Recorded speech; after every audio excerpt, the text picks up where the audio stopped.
Hi everyone, back to Evermore YouTube channel. It's Chris back with my rant stroke thought of the day, and it sounds like Newcastle United may very well have a new training ground on the cards, but just not yet. Maybe in a few years' time. Yes, that's the news doing the rounds, if you believe the story that Craig Hope released in the Daily Mail, which was this one that he tweeted about earlier on, where it seems to be Newcastle United have got a world-renowned architect in to design their new training facility. Who are those architects? I hear you ask, if you're not familiar with the architectural world. Well, they're called Populous, and Populous have been very, very popular, or very, very well known for doing unbelievable football projects. They're responsible for Real Madrid City. If you haven't seen that, it's unbelievable.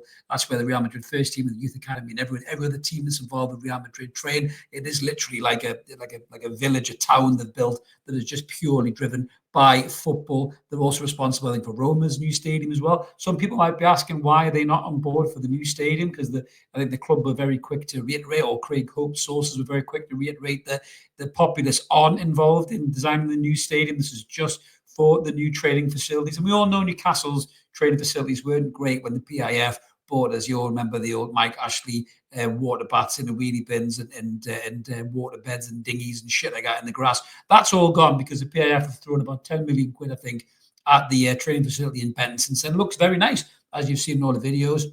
They've obviously sorted all the building out at the front, nice fancy glass buildings, you know, the foosball table, my God, we can't forget that. How many times we've seen the lads play each other on that. Matt Ritchie made a career for himself on the old foosball table outside. But I think training facilities are really important, though, to players, because if a player's coming, a prospective player is coming to sign for the football club, looking at the training facility says a lot about the football club. I remember that interview, that explosive interview that Cristiano Ronaldo did with Piers Morgan, and he said that Carrington was no different than what it was when he left. And that goes to show you, because when these players go to different clubs, they play for different clubs around the world, the Real Madrid, the Barcelonas of the world, even the Milan clubs, wherever they be, they see that high level quality. You know, they've got the hydro pools, they've got the fucking meditation rooms, they've got the fitness studios, they've got everything you could possibly imagine. Leicester City spent 100 million quid on their training facilities that look the dog's bollocks. And apparently the PIF have already pensioned or put aside 200 million for this concept. And some people are saying this shows you PIF are in it for the long haul, you know, and even the biggest cynic that I'm suddenly becoming these days about what the hell the plan is for this club, because we're not buying anybody in the transfer market. But certainly investing in a new state-of-the-art training facility would certainly show a statement of intent from PIF that they are going to be here for the long haul, you know, then the stadium as well down the line. But this isn't going to be in the next 2 or 3 years, maybe even the next 5 years, potentially. These things take a long time, long drawn-out processes, planning, drawings, which is what Populous have been brought in to do. There'll be revision after revision, and then there'll be meeting after meeting. There'll be budgetary meetings and all that kind of stuff.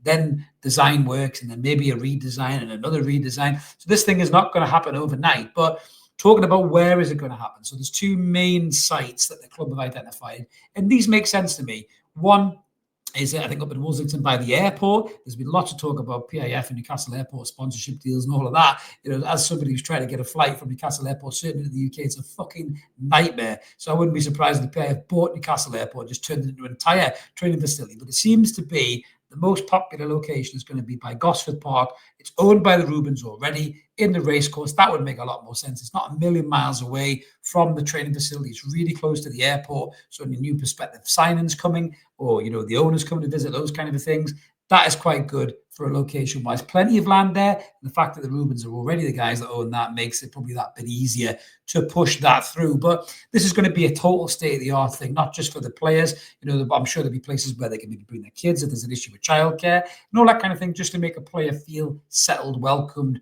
warm. And Eddie Howe's all about that, a family vibe, that togetherness, you know, and having a state-of-the-art training facility would do that. I mean, even the changes they've made already from the old Newcastle United era, the regime prior, you can see when you look at the training videos how much slicker, how much cooler things are in terms of the players, the standards. You know, if you spoke to the likes of Sean Longstaff and Callum Wilson, who were there beforehand, they would probably be saying, actually, this is way better than it was previously, you know, and you have to do that. You have to impress players when they come to want to sign, to want to stay, and also just to stay fit as well. You need to keep up with the new modern technologies. You can't have no hydro pools and have loads of muscle injuries and complain that your players are unfit all of the time. But one thing that bugs me a little bit about this, it's all positive news, and I'm for it, you know, I'm on board with it. But one thing that really winds me up a little bit about this is the timing and people are saying this is a great PR stroke by the club to stop people worrying about the transfer market. Now, if that works on you, cool. It doesn't work on me.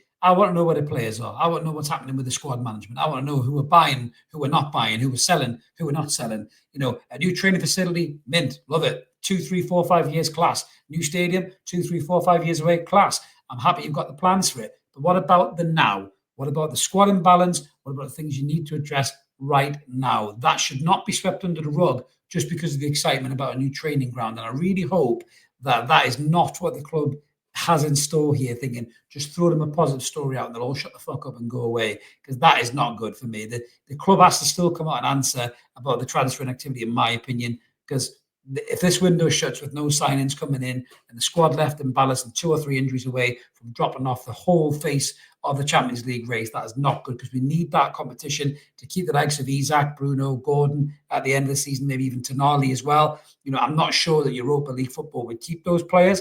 I think Champions League has to be a prerequisite, not just for those players, but also unlock the spending capabilities. As Kieran Maguire said in a video we did a few weeks back, Champions League football revenue was so much higher than Europa League. And that's what Newcastle really have to be focused on. They're so close to it. They're in the race for it. Adding 1 or 2 more players just makes that race a little bit more comfortable to run. And if they leave that, I think they're leaving themselves short. So it's great that there's news plans afoot, and it sounds like the PAF are here for the long haul. That's class, but I want to see some action in the present as well. But let us know in the comments below what you guys think about this good news, this new news. Are you excited about it? Again, do you think it shows the long-term willingness of the PIF to make this work for Newcastle? There's talk about them buying Santos as well. Maybe we'll get Neymar on loan. Who knows? But a lot of talk about what the PIF are doing in the world of football. Does this show that they're going to be here for the long haul? They're not going to let the Premier League and the cartel run them out of town without turning Newcastle United into the best in class that they want it to be? Or again, are you a little bit concerned this is just a nice fair weather sweetener to shut everybody up, stop asking about transfers? Let us know either way. Drop us a comment in, like and subscribe, help get us to the next milestone. We'll be back with some more content soon. We'll catch you later, everybody. Cheers.